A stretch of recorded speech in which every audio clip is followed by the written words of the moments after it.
Apa yang terjadi di India pada akhirnya terjadi di sini. Banyaknya suara-suara dan racun-racun yang seliweran di media sosial kita yang meruntuhkan kesadaran sosial masyarakatnya.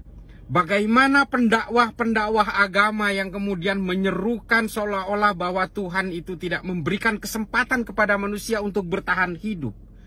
Bagaimana kemudian mereka memaksakan umatnya untuk tetap datang ke rumah-rumah ibadah dengan alasan lebih takut kepada Tuhan daripada penyakit.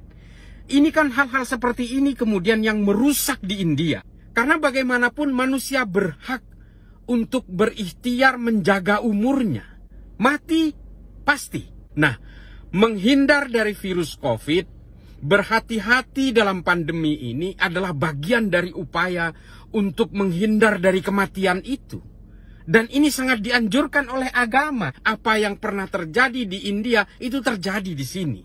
Apa yang terjadi kemudian, kematian massal itu merajalela di India. 4.000 orang mati dalam seminggu. 400.000 orang terpapar dalam seminggu. Dan ini terjadi di negara kita saat ini. Pemerintah seharusnya memulai dari racun-racun yang seliweran di media sosial kita ini harus ditindak tegas. Karena ini semua yang berusaha menciutkan mental masyarakat kita. Kesadaran sosial masyarakat kita diluluh lantakkan oleh suara-suara dan racun-racun yang bersifat hasutan di dalam media sosial yang justru mengajari masyarakat kita untuk tidak bernalar. Belum kita bicara soal sampah-sampah politik yang belum pernah bisa move on itu. Menyerang pemerintah. Dan kemudian di lain pihak dia berusaha untuk menurunkan kesadaran masyarakat supaya negara ini hancur. Lalu kemudian demi kepentingan politik mereka, mereka kemudian akan berusaha mendegradasi pemerintah. Pemerintah di sini harus tegas. Harus menindak mereka. Suara-suara toksik yang berusaha menuduh konspirasi, yang menyerang pemerintah seolah-olah tidak berupaya, seolah-olah pemerintah gagal dalam hal ini, karena kegagalan itu diciptakan oleh mereka. Saya sayangkan kalau pemerintah kemudian tidak berusaha memulai dari sini. Racun-racun yang seliweran, hasutan-hasutan di media sosial, di media apapun, seharusnya ditindak. Karena ini akan menciptakan suatu dampak negatif yang sangat masif di masyarakat kita. Mereka kelompoknya kecil tapi berisiknya luar biasa. Mereka menghasut tapi kemudian mengorbankan orang yang jauh lebih banyak. Saudara-saudara saya di Madura, itu semua termakan oleh hasutan-hasutan mereka sehingga mereka tidak mau divaksin, tidak mau prokes. Pada akhirnya apa? Kematian terjadi di sana-sini dalam tempo seminggu 9 orang meninggal. Kita takut kepada Tuhan, kita mendekat kepada Tuhan.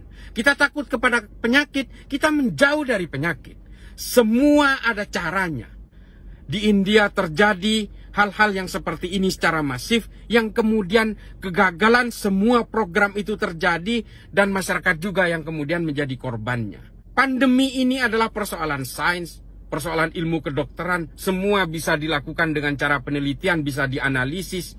Jika Anda ingin berbicara penyakit, bertanyalah kepada ahlinya. Setiap hari di media sosial isinya adalah hasutan, di lain sisi adalah berita tentang kematian. Ini kan sangat kontradiktif. Pemerintah harus bisa mengatasi dua keseimbangan ini. Yang satu harus dilumatkan, yang satu harus diberdayakan. Yang satu harus diberi fasilitas, diberi ruang untuk menyelamatkan nyawanya. Di lain pihak mereka harus ditindak. Apa yang terjadi di India sudah terjadi di sini. Kalau sampai terjadi seperti itu, habis bangsa kita. Habis saudara-saudara kita, habis orang-orang yang dikenal oleh kita, hilang satu persatu oleh pandemi dan virus COVID ini.